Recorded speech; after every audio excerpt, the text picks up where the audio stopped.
Hey guys, in this video, I will show you how to use the coins in Lazada. Alright, so let's begin. First of all, open up your Lazada app and make sure you are logged into your account. Here, tap on the Accounts tab at the bottom right and you will be on this page. Here, you will see this coins section.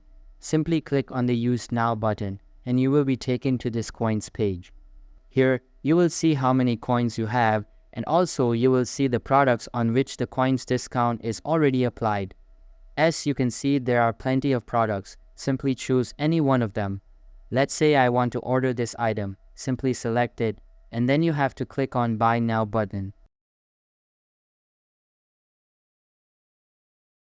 And you will be taken to this checkout page.